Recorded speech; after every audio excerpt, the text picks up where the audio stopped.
આજના બ્લોગમાં તમારું સ્વાગત છે। તો હું જઈ રહી છું ખેતરે। મારી બેન આજે પાણી વાળે છે, તઈ જઉં છું। ચલો તમે વિડીયોમાં બને રહેજો, તમને બતાવું છું। તો ફ્રેન્ડ, હું ચાલી પડી છું। મારી બેન પાણી વાળે છે, તઈ હું જાઉં છું। તો જો પગમાં દોરા આવે છે ને શું શું આવે છે, તો એનું શાકભાજી તમને બતાવું છું। તમારે ત્યાં આને શું કહેવાય કોમેન્ટ કરીને જણાવજો। અરે યાર, આ રસ્તો તો કેવો છે ભયાનક, ભાગી પડ્યું લાગે છે। અહીં તો સરકાઈ પણ નહીં। તમે જોઈ શકો છો હું ખેતરે પહોંચી ગઈ છું। પેલી મારી બેન બેઠી છે અને અહીંયા ખેતરે પાણી વાળવા આવી છે। બડી મુશ્કેલથી પહોંચી છું અહીં સુધી। તમે જોઈ શકો છો આ પાણી ચાલુ કર્યું છે અને આ છે મારું ખેતર। તો હલો ફ્રેન્ડ, પાણી પૂરું થતાં જ મેં મારી બેનને મોટર બંધ કરવા માટે કૂવે મોકલી હતી, પણ હજુ સુધી ઘેર નથી આવી, એટલે હું એને જોવા માટે આવી છું। તો તમે વિડીયોમાં બન્યા રહેજો કે શું કરે છે એ મારે જોવું છે અને તમને પણ બતાવવું છે। તો હલો ફ્રેન્ડ, મેં તમને કીધું હતું કે મારી બેન પાણી વાળતી હતી અને પાણી પૂરું થઈ ગયું છે, પણ હજુ સુધી ઘરે નથી આવી। તો મારે જોવું છે કે શું કરે છે। તો તમે જોઈ શકો છો આ છે મારા મામાનું ખેતર અને અહીંયા મારી બેન આવી છે પાણી બંધ કરવા માટે। તો ચાલો આપણે જોઈએ। આ રહ્યા એના ચંપલ, કાદા કિચડવાળા છે અને આ રહ્યું રૂમ। ओ बाप रे, ये तो मोटर बंद कर को इसको भेजा था, लेकिन ये तो पिक्चर देखने लगी है। और ये मेरा मामा का लड़का है, मेरी मामा की छोकरी है। અહીંયા મોટર બંધ કરવા માટે આવી હતી, પણ અહીંયા પિક્ચર જોવા માંડી છે। પાણી વાળી વાળીને થાકી ગઈ હશે એટલે। ફ્રેન્ડ, મારી નજર પડી મારા મામાની છોકરી ઉપર। આ શું કરે છે હિરલ? કેમ પત્તરવેલિયા તોડે છે? આનું શું બને? ભજીયા બને। તને બનાવતા આવડે છે? આ બાજુ ફરને, થોડુંક મારા ફ્રેન્ડ લોકો પણ ઓળખે। આ છે મારા મામાની છોકરી હિરલ અને પત્તરવેલિયા તોડે છે ભજીયા બનાવવા માટે આના। કેમ હિરલ, સાચું ને? અહીંયા તો કેળા પણ થયા છે, જોઈ શકો છો તમે, જોરદાર થયા છે, પણ હજુ પાકવાની વાર છે। અને આ રહ્યું અમારું ખેતર અને આ બાજુ આવો, તમને કૂવો પણ બતાવું। ચલો ફ્રેન્ડ, આને આ ઝાડને અમે અનુરા કહીએ છીએ। અનુરા લાગે છે, પણ આ તો ચોમાસાની સિઝનમાં લાગે, હમણાં નથી લાગતા। અને આ છે જામફળ। આ બાજુ આવો, તમને રીંગણ બતાવું। કેટલા સરસ રીંગણ થયા છે, રીંગણા। અમારે આદિવાસી લોકો તો રીંગણા કહે, રીંગણા। બહુ જ સરસ રીંગણ થયા છે। તમે આવો, તમને બતાવું, કૂવો બતાવું છું હજુ।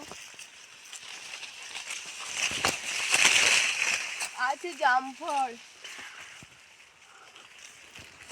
મારે તે ગામડે એકવાર જો કૂવામાં પડી જઈએ તો મરી જઈશ। તો તમને બ્લોગ કોણ બતાવશે સારા સારા? મારી તો તમને બ્લોગ સારા સારા કોણ બતાવશે? એટલા માટે મારાથી એવું કરાય નહીં। તમને હવે ખેતરમાં શું શું વાવ્યું છે તે પણ બતાવી દઉં। ખેતરે આવી ગઈ છું તો આ છે તુવેરો। તમારી બાજુ આવી તુવેરો થઈ છે? આટલી બધી અમારે ત્યાં તુવેરો લાગી છે। થોડીક જોઈએ છે મારા વાલા, મોકલાવું ખાવા માટે, પણ હજુ થોડીક દાણા નથી એટલા બધા ભરાયા। અને આ છે ભીંડીની ભાજી, ખાટી ભીંડી રે ભૈયા।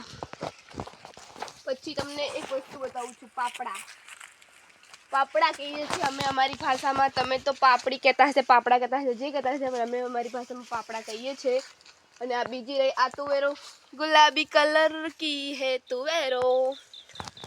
ફ્રેન્ડ, અમે રસ્તામાં જતા હતા, મેં હિરલ તો જો જામફળ પણ લાગ્યા છે, બહુ જ સરસ જામફળ થયા છે, જોઈ શકો છો તમે। પણ હજુ કાચા છે, પાકા નથી થયા, તો પાકા થશે તો ખાશું। અને હિરલ આ રહ્યા બીજા પણ જામફળ। ચાલો હવે ઘરે જઈએ છીએ। તમને બતાવું છું કે મારા મામાના ઘરે સારા સારા ફૂલો થયા છે, તો બતાવું છું। જો મરચાં પણ બહુ જ વાયા છે, આ મરચાં બહુ જ તીખા પણ આવે। અને આ પાછી ભીંડી ઉપર આપણી નજર પડી, ખાટી ભીંડી દાળ ભાજી નાખીને ખાવાની। પછી ચાલો તમને બતાવું છું ફણસ। અને ચાલો બતાવું તમને એક વસ્તુ, મકાઈ। મારા મામાના ખેતરમાં આટલી બધી મકાઈ આવી છે, જુઓ, હજુ થયા નથી ડોડા, પણ થઈ જશે ટૂંક જ સમયમાં। આટલી બધી મકાઈ વાવી છે મારા મામાના ઘરે, ખેતરમાં। ચલો તમને ઘર બતાવું મારા મામાનું।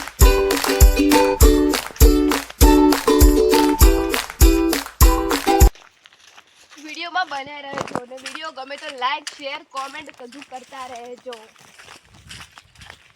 અરે આ તો શું, અહીંયા બીજી પણ તુવેર આપણને જોવા મળી ગઈ છે. તુવેરો તો તમે જોઈ શકો છો, ફરી ખાટી ભીંડી પણ આવી અને તુવેરો પણ આવી. આટલી બધી તુવેર લાગી છે અને આ ખાટી ભીંડી. આમાંથી એક ડાળખું હું ઘરે લઈ જાઉં છું.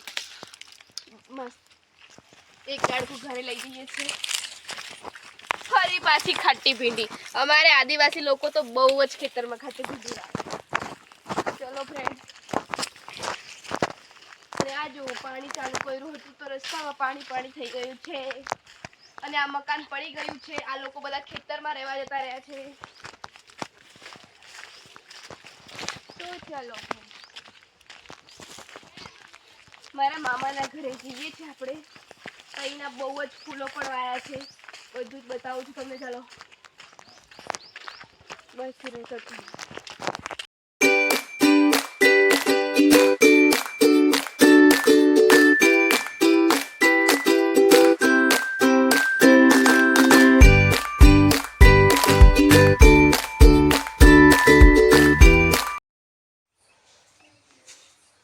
અરે મારા મામાનું ઘર. હજુ તો આ બાજુ બીજા પણ રૂમો છે, તમને બતાવું છું. ના છે મારા મામાની છોકરી અને આજે બીજી પણ મારા મામાની છોકરી. અને આ ફ્રીજ છે.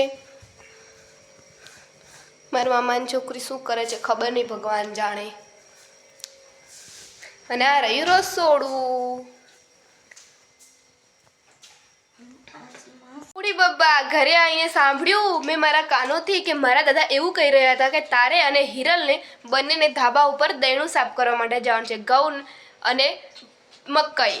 તો હવે અમે હિરલને બંને જણ ઘઉં સાફ કરવા માટે ધાબા ઉપર દૈણું કરવા માટે જઈશું. તો તમને આગળનો વિડીયો ધાબા પર જઈને બતાવીશ. બન્યા રહેજો વિડીયો પર. તો અમે દૈણું કરવા માટે ધાબા પર ચડી રહ્યું છે, તમે જોઈ શકો છો.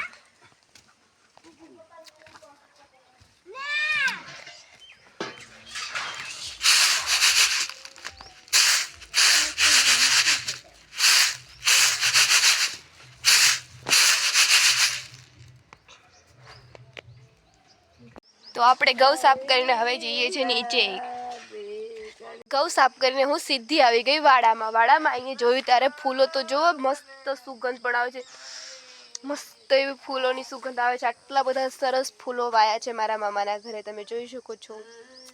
આ ફૂલોના નામ કોમેન્ટ કરજો જરાક. તુલસી માતા, તમે જોઈ શકો છો આટલા સુંદર સુંદર ફૂલો થયા છે. અને મકાઈનો ડોડો ખવડાવું સોરી, પણ હજુ વાર છે મકાઈનો ડોડો ખાવાની. તો આવા નવા બ્લોગ જોવા માટે ચેનલને લાઈક શેર કરતા રહેજો અને વિડીયોમાં થોડી ઘણી ભૂલો થાય તો માફ કરી દેજો.